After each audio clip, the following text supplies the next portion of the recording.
तो अभी अभी सबसे बड़ी खबर निकल कर सामने आई है कि भारत के इसरो ने नासा को बर्बाद कर डाला। अमेरिका को मिल गया है अरबों खरबों डॉलर का तगड़ा झटका।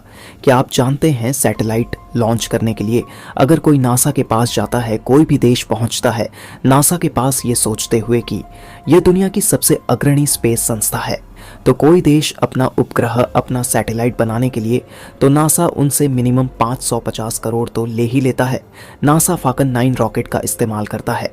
नासा ज़्यादा डिमांड कर देता है और कहता है आपको हज़ारों करोड़ तक का बजट लग सकता है एक सैटेलाइट स्पेस में सेट करने के लिए। पर भारत ने जो किया है उससे नासा का सारा मार्केट छीन लिया है। जी हाँ दोस्तों, भारत ने जो स्पेस सैटेलाइट लॉन्चिंग का जो काम किया है, जो कि स्पेस की कक्षा में अर्थ की ऑन ऑर्बिट में सेट करने का जो काम है, उसे 90 पर रिड्यूस कर दिया है। मतलब नशा जो काम करने के 550 करोड़ लेता था, अब वही काम भारत सिर्फ 20 करोड़ में करके देगा। आप ही देखिए फ़र्क कितना है। भारत अब एक सैटेलाइट को बड़ी आसानी से अर्थ की ऑन ऑर्बिट में सेट कर सकता है। कोई भी सैटेलाइट हो, कम्युनिकेशन का सैटेलाइट हो सकता है, या मौसम का या सर्विस का सैटेलाइट हो सकता है, या फिर मिलिट्री पर्पस के लिए सैटेलाइट हो सकता है। इसमें से कोई भी सैटेलाइट भारत सिर्फ 20 करोड़ में बना कर देगा, ऑन ऑर्बिट में फिट करके देगा। तो अब दुनिया के सारे देश, खास करके वो देश, छोटे देश जिनकी इकोनॉमी उतनी बड़ी नहीं है, जो चाहते हैं कि उन्हें भी सैटेलाइट का फ़ायदा मिले सके, उनकी खुद की देश की भी सैटेलाइट हो, क्योंकि उनका खुद का सैटेलाइट होगा, उनका खुद का डाटा सिर्फ उन्हीं के पास में रहेगा। अभी होता क्या है, छोटी कंट्रीज़ को बड़ी कंट्रीज़ के सैटेलाइट से डाटा रिक्वेस्ट करना पड़ता है। कभी वो देते हैं, कभी वो नहीं देते। देने के पीछे वो कई बार फेवर भी ले लेते हैं। आपको बता दें कि कारगिल युद्ध के दौरान भारत ने डिमांड किया था, रिक्वेस्ट किया था, डिमांड भी नहीं किया था कि आप एक काम कीजिए, हमें कोऑर्डिनेट्स दे दीजिए कि कारगिल में कहाँ छुप कर बैठे हैं, जो पाकिस्तान के आ चुके हैं और भारत की ज़मीन पर उन्होंने मोर्चा बांध लिया। हमें सिर्फ इंफॉर्मेशन चाहिए थी, सैटेलाइट की इमेज कोऑर्डिनेट चाहिए थी, लेकिन अमेरिका ने नासा के माध्यम से हमारी हेल्प नहीं की। दोस्तों, आपको बता दें कि कोई भी देश अब चाहता है कि अंतरिक्ष में जो भी एसेट्स हैं, उसके जैसे कि सैटेलाइट्स, आजकल बिना सैटेलाइट के कुछ नहीं हो सकता।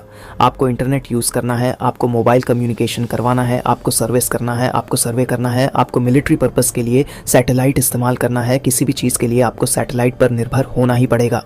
दोस्तों, आप समझो कि 20 करोड़ में सैटेलाइट लॉन्च का मतलब, आप समझो कि सारी कंट्रीज आएंगी भारत के पास। भाई काम तो वही है, अंतरिक्ष में आपको सैटेलाइट फिट करना है, क्यों उसके लिए ज़्यादा पैसे देना? नासा करे चाहे इसरो करे, काम तो वही होना है। और इस सैटेलाइट को भारत का इसरो किस तरीके से अंतरिक्ष के ऑन ऑर्बिट में ले जाकर फिट करेगा? भारत ने ऐसा रॉकेट बना लिया है जिससे सैटेलाइट को अंतरिक्ष में फीड भी कर देगा और वह धरती पर वापस आएगा और उसका फिर से रीयूज होगा। मतलब जो काम नासा नहीं कर सका उसे भारत ने कर दिखाया। पूरी डिटेल क्या है समझते हैं इस वीडियो में, लेकिन आप हमारे देश के इसरो के लिए वीडियो को लाइक करिए और चैनल पर नए हो तो चैनल को सब्सक्राइब कीजिए। आपके लिए यह 1-2 सेकंड का काम है, लेकिन इससे हमारी बहुत मदद होगी। दरअसल बात यह है कि भारत ने एक दिन पहले सफलता के साथ अपने रियूजेबल स्पेस रॉकेट यान पुष्पक का प्रयोग किया। आमतौर पर अंतरिक्ष में एक बार भेजे जाने वाले रॉकेट नष्ट हो जाते हैं, लेकिन इसे बार बार इस्तेमाल किया जा सकेगा। इसरो ने तीसरी बार अपना रियूजेबल लॉन्च व्हीकल रॉकेट का सफल परीक्षण किया। हेलीकॉप्टर ने जब इस पुष्पक को हवा में ऊपर ले जाकर छोड़ा तो ये तेज गति से उड़ता हुआ नीचे आया और कर्नाटक के साइंस नगरी कही जाने वाले चिल्लाकेरे के रनवे पर उतर गया। ऐसा करके भारत ने ऐसी तकनीक विकसित कर ली है कि वो यान को अंतरिक्ष को लेकर जाए और वहां से सफलतापूर्वक वापस लेकर आ सके। पुष्पक इसरो द्वारा विकसित भारत का पहला रियूजेबल लॉन्च व्हीकल रॉकेट है।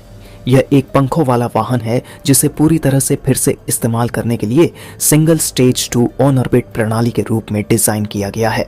पुष्पक ने एडवांस मार्गदर्शन और कंट्रोलिंग सिस्टम का प्रदर्शन करते हुए रनवे पर सटीक तरीके से उतरने और नेविगेशन के जरिए सही जगह पर उतरने का प्रदर्शन किया है।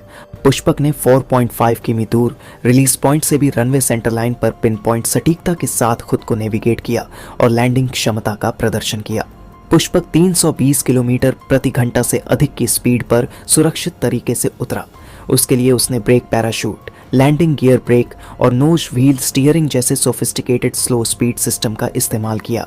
हालांकि ये इससे भी कहीं स्पीड के साथ उतरने में सक्षम है। पुष्पक मिशन ने अंतरिक्ष से आरएलवी की वापसी यात्रा के दौरान आने वाली स्थितियों के साथ सफलतापूर्वक न केवल तालमेल किया, बल्कि उन्हीं कंडीशन को फॉलो करते हुए सुरक्षित और परफेक्ट स्पेस एक्सप्लोरेशन के लिए खास तकनीक को अपनाया। पुष्पक मिशन ने पिछले परीक्षणों की तरह पंख वाली बॉडी शरीर और उड़ान प्रणालियों का फिर इस्तेमाल किया। इससे स्पेस मिशन की लागत कम करने की इसरो की क्षमता भी साबित हुई। कुल मिलाकर पुष्पक मिशन पूरी तरह से रियूजेबल लॉन्च वाहन विकसित करने के इसरो की कोशिश का महत्वपूर्ण मील का पत्थर है। इसके जरिए भारत ने दिखाया है कि अंतरिक्ष तक जाना न केवल सस्ता हो सकता है बल्कि सुरक्षित भी। और इस रॉकेट नाम पुष्पक इसलिए रखा गया कि रामायण में भारत के जिस पौराणिक अंतरिक्ष यान का जिक्र हुआ है उसका नाम पुष्पक है, जिसे धन के देवता कुबेर का वाहन माना जाता है। इसलिए इस यान को पुष्पक नाम दिया गया। प्राइवेट तौर पर स्पेसएक्स और ब्लू वर्जिन ने इसी तर्ज पर अपने रॉकेट बनाए हैं, जिससे वो स्पेस टूरिज्म को प्रमोट कर रहे हैं। तो ये कहा जा सकता है कि भारत अपने इस सफल पुष्पक विमान के जरिए आने वाले समय सबसे कम कीमत में लोगों को अंतरिक्ष की सैर कराकर बड़े पैमाने पर विदेशी मुद्रा अर्जित कर सकता है। आज के लिए बस इतना ही। अगर आपको वीडियो पसंद आई है तो इस वीडियो को लाइक करके ज़्यादा से ज़्यादा शेयर कीजिए, और आप लोग इस चैनल पर नए हो तो चैनल को सब्सक्राइब कीजिए। हम आपसे मिलते हैं इसी तरह की इंफॉर्मेटिव वीडियो के साथ।